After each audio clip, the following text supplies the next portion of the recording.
مولانا فیض الرحمان کی مزید اس طرح کی ویڈیو دیکھنے کے لیے مولانا صاحب کے یوٹیوب چینل کو سبسکرائب کریں۔ یا ایھا الناس، کائنات کے لوگوں، ضرب مثل فاستمعوا له، ایک مثال بیان کی جا رہی ہے، فاستمعوا له، اسے بڑی توجہ سے سنو، غور سے سنو، دل کی کھڑکیاں کھول کر سنو۔ فاستمعوا له، یہ مثال ایسی نہیں کہ ایک کان سے سن لی اور دوسرے کان سے نکال لی، نہ، فرمایا اس کو توجہ سے سنو۔ اللہ تعالیٰ نے خود فرمایا فاستمعوا له، غور سے سنو، توجہ سے سنو۔ یا اللہ کیا مثال ہے؟ فرمایا سنو مثال، ان الذین تدعون من دون اللہ، بے شک وہ لوگ، تدعون من دون اللہ، جنہیں تم بلاتے ہو اللہ کے علاوہ، لن یخلقوا ذبابا، لن یخلقوا ذبابا، ذبابا کہتے ہیں مکھی کو۔ ذباب کسے کہتے ہیں بھائی؟ مکھی کو کہتے ہیں۔ اس چیز کو کہتے ہیں جی مکھی کو، یاد رکھیں، ذباب عربی میں مکھی کو کہتے ہیں۔ جنہیں تم اللہ کے علاوہ بلاتے ہو، پکارتے ہو، لن یخلقوا ذبابا، وہ ایک مکھی بھی پیدا، یہ بات ذہن میں رہے کہ وہ کہتے تھے کہ چھوٹے چھوٹے کام کون کرتے ہیں؟ ہمارے معبود کرتے ہیں۔ بابا لات کرتا ہے، بابا بنات کرتا ہے، پیر فقیر نے عزا کرتی ہے۔ اللہ کہہ رہے ہیں کہ لن یخلقوا ذبابا، وہ مکھی پیدا نہیں کر سکتے۔ وَلَوِ اجْتَمَعُوا لَهُ، وہ سارے جمع ہو جائیں، اکٹھ کر لیں، سارے اپنی طاقت کو آزما لیں، بیٹھ جائیں۔ فرمایا وَلَوِ اجْتَمَعُوا لَهُ، سارے جمع ہو کر بھی وہ مکھی کو پیدا نہیں کر سکتے۔ وَلَوِ اجْتَمَعُوا لَهُ، وہ سارے جمع ہو جائیں، سارے اجتماع کر لیں، سارے مل جائیں، سارے اکٹھ کر لیں، اکٹھے ہو جائیں، لیکن مکھی ان سے پیدا نہیں ہو سکتی۔ اتنی مثال کافی تھی سمجھانے کے لیے، عقل مند کے لیے، سلیم الفطرت انسان کے لیے اتنی مثال کافی تھی کہ بھائی مکھی کو پیدا نہیں کر سکتے، لہٰذا ان کو پکارنے کا فائدہ کوئی نہیں ہے، اتنا کافی تھا۔ لیکن اللہ تعالیٰ نے بات یہاں ختم نہیں کی، ایک درجہ، ایک سٹیپ اللہ تعالیٰ اور آگے بڑھے تو فرمایا وَإِن يَسْلُبْهُمُ الذُّبَابُ شَيْئًا، آگے اللہ تعالیٰ بڑھے، مکھی تو پیدا نہیں کر سکتے، لیکن فرمایا مکھی آئے ان کے آستانے پر، مزار پر، دربار پر، ان کے گھر پر، دکان پر آ جائے، وَإِن يَسْلُبْهُمُ الذُّبَابُ شَيْئًا، مکھی وہاں سے کوئی چیز، شیئن، یہ نہیں کہ دو مکھی کتنا وزن چک لے گی، اور بیچاری ہے کہ نہیں، شیئن، کوئی چیز چرا کر لے جائے، کھینچ کر لے جائے، اڑا کر لے جائے۔ قرآن ہے، قرآن، کھینچ کر لے جائے، سلب کر لے۔ وَإِن يَسْلُبْهُمْ، چینی کا ایک ذرہ اٹھا لے، نمک کا کوئی ذرہ اٹھا لے، کوئی میٹھی چیز تھی، نمکین چیز تھی، وہاں سے کوئی ذرہ اس نے اٹھا لیا، آپ کو تو پتہ نا کتنا اٹھا سکتی ہے وہ۔ فرمایا اگر مکھی وہاں سے کوئی چیز کھینچ کر طاقت سے لے جائے تو لا یستنقذوہ من، فرمایا تمہارے لات، منات اور عزا، تمہارے پیر، جن کو تم یہ سمجھتے ہو کہ یہ کھوٹی قسمتیں کیا کرتے ہیں؟ کھری کرتے ہیں، یہ ہماری بگڑیاں بناتے ہیں۔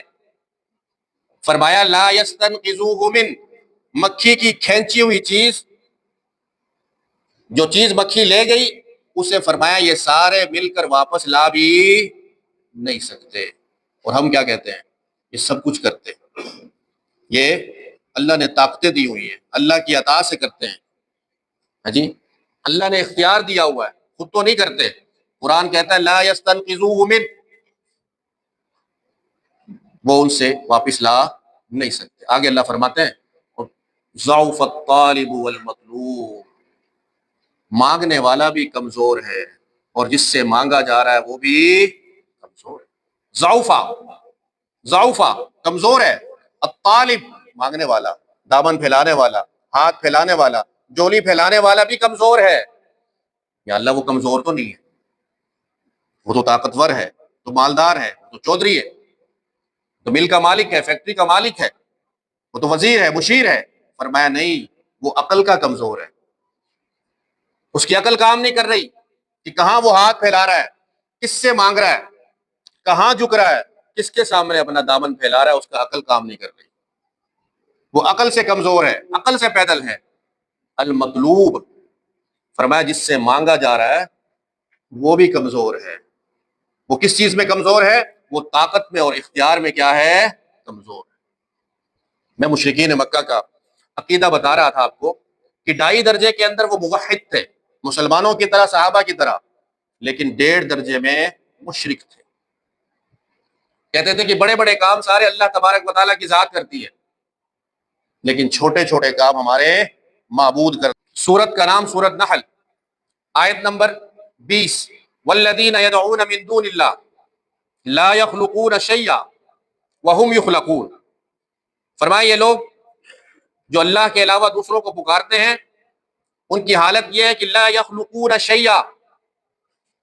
لا یخلقون, وہ بات ذہن میں رہے کہ وہ کہتے تھے کہ چھوٹے چھوٹے کام ہمارے معبود کرتے ہیں, ہمارے فقیر کرتے ہیں, اللہ کی عطا سے کرتے ہیں, اللہ کے اختیار سے کرتے ہیں. اللہ تعالیٰ فرما رہے ہیں والذین یدعون من دون اللہ لا یخلقون شیئا, جن کو یہ اللہ کے علاوہ پکارتے ہیں, لا یخلقون شیئا. شیئن کسے کہتے ہیں؟ شے کیا ہوتی ہے یہ بھی سمجھ لیں. اندھیرا کمرہ ہو, آپ کی کھڑکی ہو, روشندان ہو, وہاں سے دھوپ کی ایک لکیر آ رہی ہوتی ہے, دیکھیے کبھی آپ نے باہر سے دھوپ کی ایک لکیر, اس لکیر کے اندر ذرات ہوتے ہیں, ذرات, چھوٹے چھوٹے ذرات, اس ذرے کو کیا کہتے ہیں؟ شیئن. کیا کہتے ہیں جی؟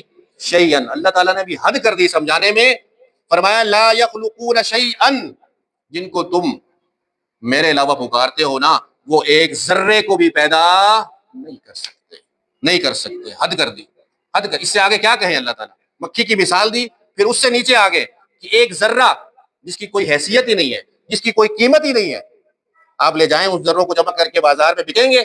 نہیں بکیں گے. اللہ تعالیٰ کہہ رہے ہیں لا یخلقون شیئا, وہ ایک ذرہ بھی پیدا نہیں کر سکتے. کیوں؟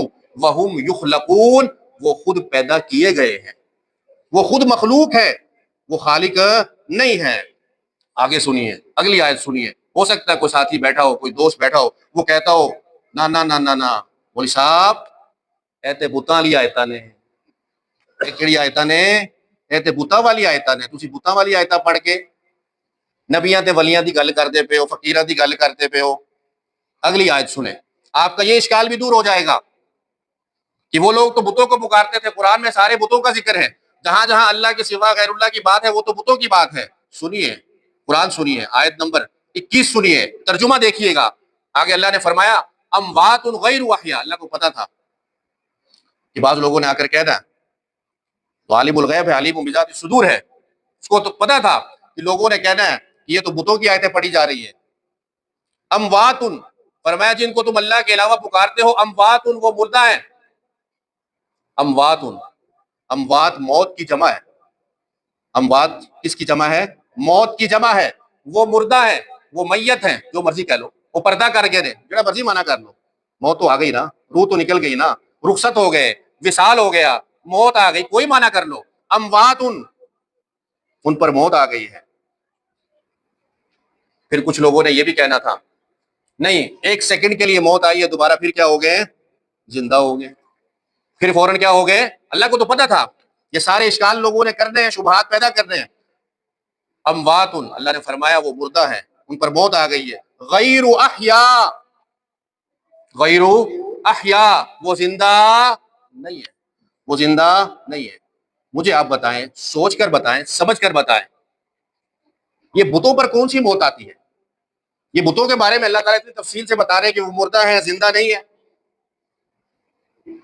کون سی موت آتی ہے بتوں پر؟ آگے چلیے, آگے چلیے, ابھی بات ختم نہیں ہوئی. آخری جملہ فرمایا جن کو تم اللہ کے علاوہ پکارتے ہو, لا یخلقون شیئا, وہ ایک ذرہ بھی پیدا نہیں کر سکتے, اس لیے کہ وہ خود پیدا کیے گئے ہیں. اموات, ان پر موت آ گئی ہے. غیر احیاء, وہ زندہ نہیں ہے. ہو سکتا ہے ابھی بھی کسی کا اشکال دور نہ ہوا ہو, وہ ابھی بھی کہہ رہا ہو نہیں بت ہیں بت ہیں بت ہیں. تو پھر اگلا جملہ سنیے, وما یشعرون ایان یبعثون, جن کو تم اللہ کے علاوہ پکارتے ہو ان کو تو یہ بھی نہیں پتا کہ وہ قبروں سے کب زندہ کر کے اٹھائے جائیں گے. یہ بت اٹھائے جائیں گے, بتوں کو قبروں میں دفن کیا جاتا ہے جی. وما یشعرون ایان یبعثون.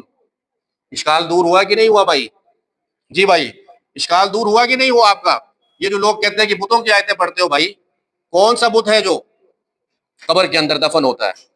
ہمارے دادا استاد مولانا شیخ القرآن مولانا غلام اللہ خان رحمۃ اللہ علیہ فرمایا کرتے تھے, جس پر موت آ جائے, جس کو قبر میں اتار دیا جائے, اس کو تو اپنی جان کا پتہ نہیں ہوتا, تو سارے جہاں کی خبر کیسے ہوگی؟ اس کو تو اپنی جان کا پتہ نہیں, تو سارے جہاں کی خبر اسے کیسے ہوگی؟ اللہ نے فرمایا اموات, وہ زندہ نہیں ہیں, غیر احیاء, وہ مردہ ہے زندہ نہیں. وما یشعرون ایان یبعثون, ان کو تو یہ بھی معلوم نہیں ہے کہ وہ قبروں سے کب زندہ کر کے اٹھائے جائیں گے.